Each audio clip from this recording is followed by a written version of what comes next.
नमस्कार मित्रांनो, क्रिश अपडेट या यूट्यूब चॅनलवर तुमचं स्वागत. तर मित्रांनो, स्टारलिंकला टक्कर देण्यासाठी भारतात आता जिओ चांगली स्पर्धा करत आहे, चांगली टक्कर देत आहे आणि त्याविषयी आपण या व्हिडिओमध्ये माहिती पाहणार आहोत. तर स्टारलिंक ही तुम्हाला माहीत असेलच की स्टारलिंक ही जगप्रसिद्ध उद्योगपती जे इलॉन मस्क आहेत त्यांची ही कंपनी आहे. आणि स्टारलिंक हे काय करते, जगात टोटल सगळीकडे रुरल एरियामध्ये इंटरनेट देते सॅटेलाईट बेसद्वारे.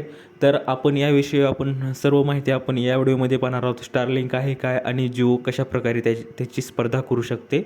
तर मित्रांनो, आपण पाहू शकतो की स्वदेशी उपग्रहांच्या मदतीने भविष्यात देशभर इंटरनेटची जाळे उभारण्याची तयारी आता जिओ करत आहे आणि आकाशातून देशाची कनेक्टिव्हिटी मजबूत करण्याच्या दिशेने मोठे पाऊल आकाश अंबानी यांची मोठी घोषणा त्यांनी केलेली आहे. आणि दुर्गम भागातही ब्रॉडबँड सेवा पोहोचण्याची शक्यता आता वर्तवण्यात येत आहे.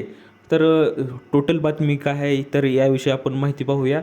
तर मित्रांनो, उपग्रह सेवांमध्ये इंटरनेट जगभरात आघाडीवर असलेल्या इलॉन मस्क यांच्या स्टारलिंकला आता भारतातून कडवी स्पर्धा मिळायची चिन्हे आहेत. आणि जिओने स्वदेशी संचार उपग्रहाच्या मदतीने देशातील दुर्गम गावे, बेटावरील प्रदेश आणि सीमावर्ती भागापर्यंत इंटरनेट सेवा पोहोचण्यासाठी मोठी योजना आकाश अंबानी जाहीर केली आहे. आणि त्यामुळे उपग्रह इंटरनेटच्या क्षेत्रात स्टारलिंक आणि जिओ यांच्यात स्पर्धा रंगण्याची शक्यता आहे.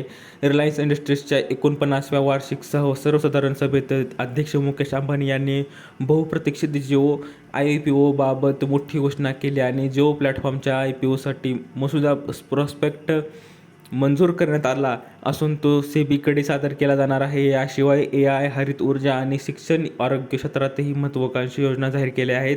देशातील दुर्गम भागात मोठा होणार फायदा, तर आपण पाहू शकतो की देशातील अनेक दुर्गम गावे आहेत, तिथं इंटरनेट अजून पोहोचलं नाही. तर अशा सीमावर्ती चौक्या अजूनही दर्जेदार इंटरनेट संपर्क सुविधांपासून वंचित आहे. आणि या भागामध्ये जे सॅटेलाईट बेस इंटरनेट आहे त्या भागात उपग्रह आधारित सेवा प्रभावी ठरू शकते. आणि जिओने जमिनीवरून भारताला कनेक्ट केले आहे. आता आकाशातून जोडण्याची वेळ आली आहे असं स्पष्ट जे जिओचं म्हणणं आहे.